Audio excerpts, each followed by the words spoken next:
The appearance of perfection is almost as valuable as actual results.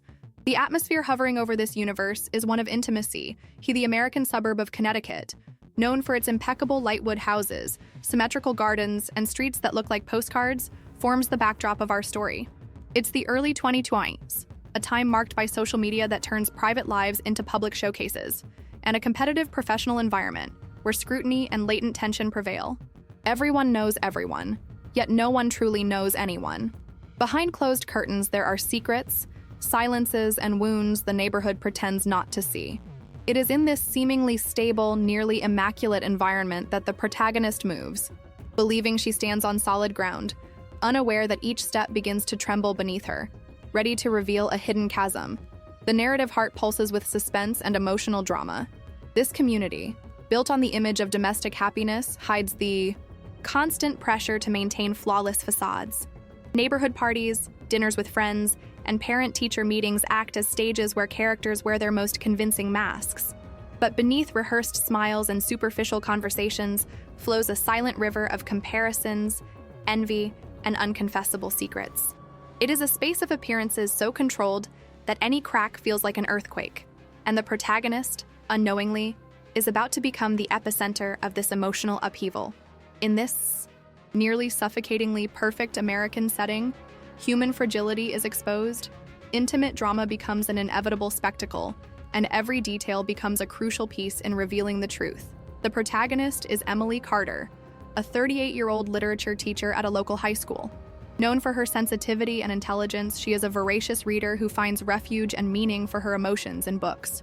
Married for 15 years and mother to a teenager, Emily has always believed she built the life she dreamed of: stable, respectable, and loving. Her temperament is marked by empathy and almost naive trust, qualities that have made her beloved by students and admired by neighbors. Yet that same trust is also her greatest vulnerability.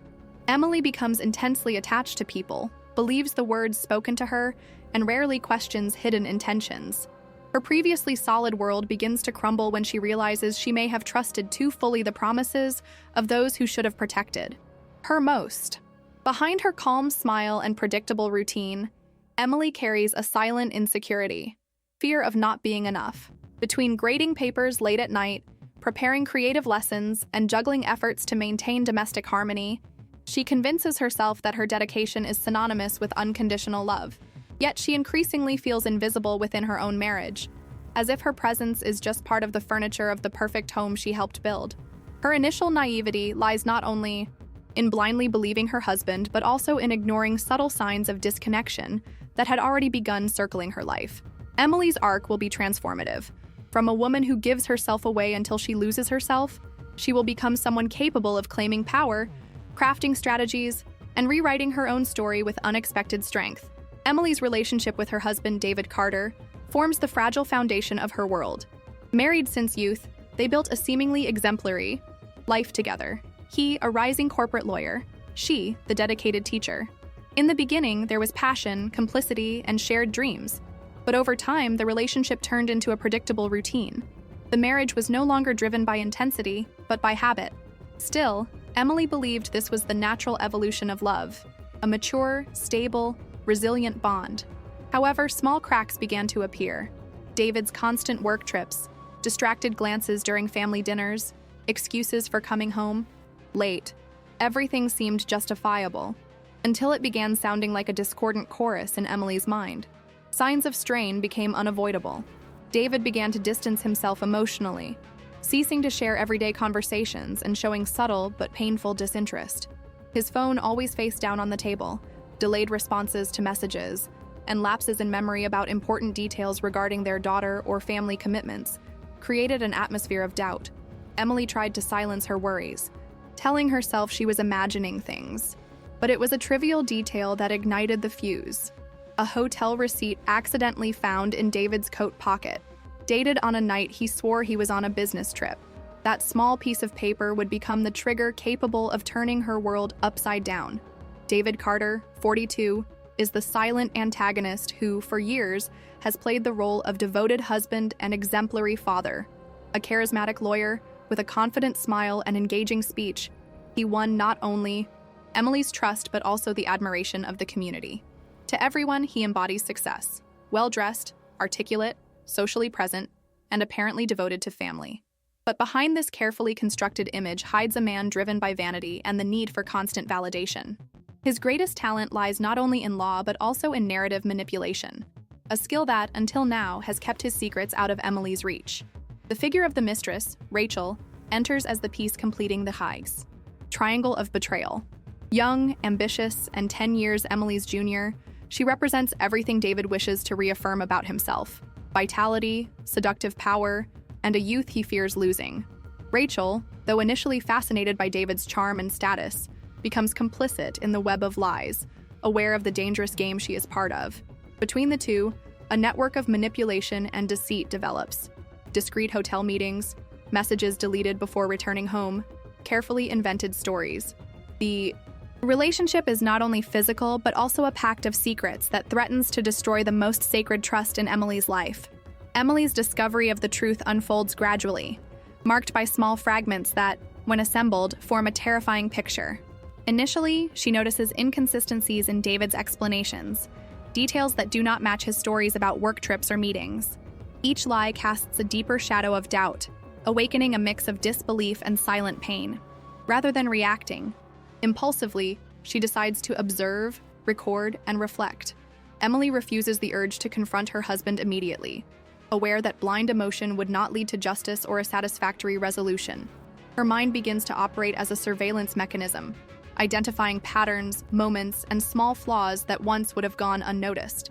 The contrast between her initial emotional reaction and the strategy she develops is central to the narrative.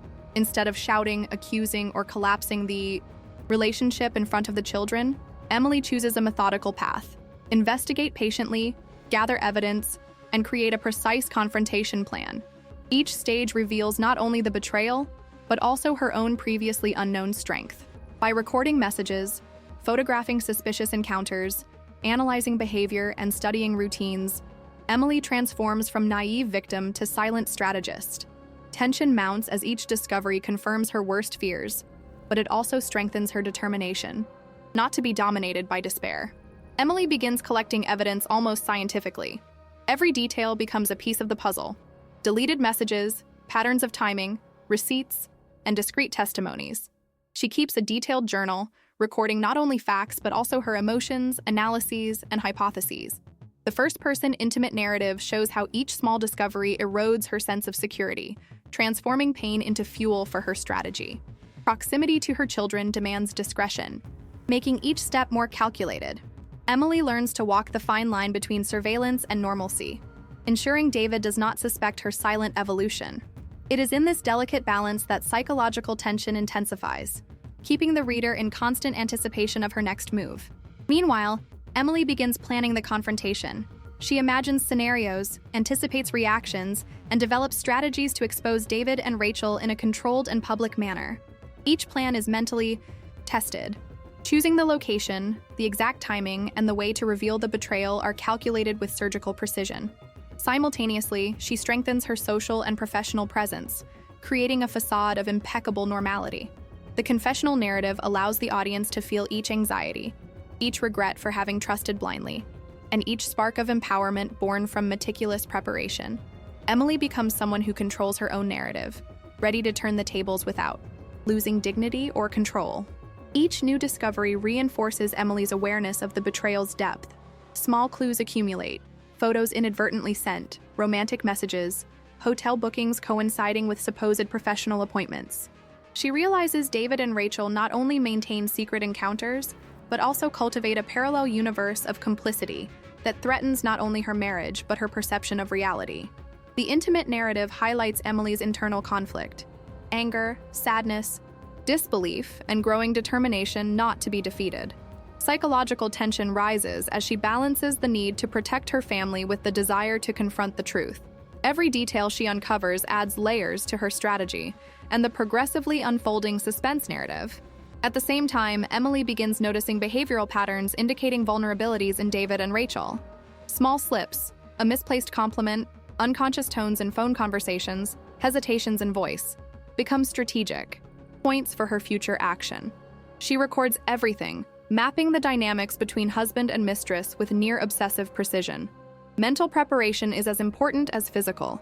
Emily imagines how she will react to confrontations, manipulate the environment in her favor, and maintain composure while turning the tables. This detailed planning phase reinforces her control over the situation while intensifying audience empathy, who witness her growth from fear to strategy. While investigating, Emily reconnects with her inner strength. She realizes that for years she sacrificed desires, ambitions, and even self-esteem in the name of a marriage she believed secure. Now, every piece of evidence collected is also a mirror reflecting her newly discovered courage.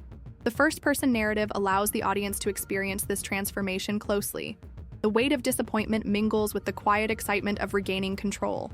Emily learns to observe without judging, plan without haste, and turn vulnerability into a strategic weapon, showing that feminine strength lies not only in reaction, but also in patience and emotional intelligence.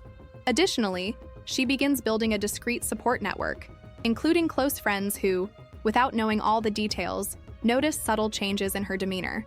This network provides validation and emotional reinforcement, allowing Emily to maintain the facade of normalcy while accumulating evidence.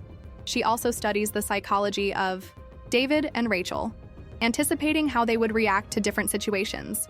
Each step is a silent dance between caution and assertiveness, keeping narrative tension high. The sense of imminence creates continuous suspense. The audience feels the confrontation is inevitable, but does not know exactly when or how it will occur. Over time, Emily realizes that the right moment to act must be public but controlled. She discovers that the community's annual charity dinner would be the ideal setting. Elegant, full of important guests, yet predictable enough to plan every detail of her confrontation. In this environment, any slip by David or Rachel would become visible, amplifying the impact of the revelation. The confessional narrative conveys each of Emily's mental calculations, her contained anxiety, and the mix of excitement and fear preceding her plan's execution. Every gesture, glance, and word is meticulously planned, transforming tension into palpable suspense for the audience. The contrast between her strategic calm and the reader's anticipation creates constant engagement, maintaining high emotional investment. As the date approaches, Emily perfects the timing of the confrontation. She decides to collect additional evidence until the last moment, ensuring no detail can be disputed. Printed messages, photos, and financial records become silent weapons in her arsenal. Simultaneously, she rehearses her posture, voice, and expressions, preparing to remain composed in front of the crowd. The intimate narrative allows the audience to follow her internal process. The tension of keeping the secret, the fear of mistakes, and the determination to turn pain into power.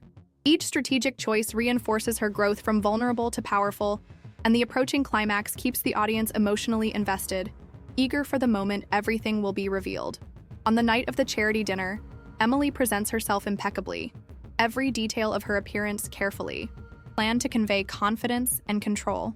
She observes David and Rachel from a distance, feeling the weight of years of betrayal, but also the newly discovered strength that drives her. The first-person narrative allows the audience to perceive every micro-expression, contained gesture, and the tension running through her body, making the scene a visceral experience. The elegant public setting amplifies the sense of suspense. Guests chatting, soft lights reflecting on crystal glasses, music in the background, while Emily maintains absolute focus on her meticulously crafted plan. Every second is crucial, and the narrative immerses the audience in anticipation of the imminent confrontation. She initiates the first move of her strategy subtly. A casual question during conversation with other guests provokes minor reactions in David, while she mentally records every shift in posture and expression. The narrative emphasizes the contrast between Emily's apparent normalcy and her husband's silent unraveling under her precise observation. Rachel, consciously or unconsciously aware of the approaching inevitability, tries to maintain composure but falters in small gestures, revealing nervousness. Tension grows with each interaction, creating progressive suspense that prepares the audience for the dramatic turn, maintaining emotional engagement and interest until the crucial moment of confrontation. Emily finally begins the confrontation, starting subtly, almost imperceptibly, to the other guests. She mentions details only she could know, dates, fake appointments, receipts, and carefully observes David and Rachel's reactions. Every diverted glance, every quickened breath, becomes silent confirmation that her plan is working. The first-person narrative reinforces the sense of closeness. The audience feels Emily's adrenaline, tension, and contained satisfaction as she manipulates the situation without arousing immediate suspicion. This stage of the confrontation is a calculated dance of power, where she demonstrates absolute control while the betraying pair appear vulnerable, exposing the fragility of their carefully constructed facade. As the plan progresses, Emily intensifies the exposure. Small pieces of evidence are presented naturally. Phone messages appear casually on the screen, photos are mentioned almost involuntarily, and discreet witnesses notice David and Rachel's growing discomfort. The dynamics of the public setting, with guests attentive to gestures and words, amplify the shame and emotional impact of the revelation. Emily maintains her composure, each phrase carefully chosen to maximize the psychological effect without losing elegance. The reversal of power becomes evident. The betrayer and the mistress are exposed, while the protagonist shines as the central figure, calm, strategic, and victorious, transforming pain into empowerment in front of everyone.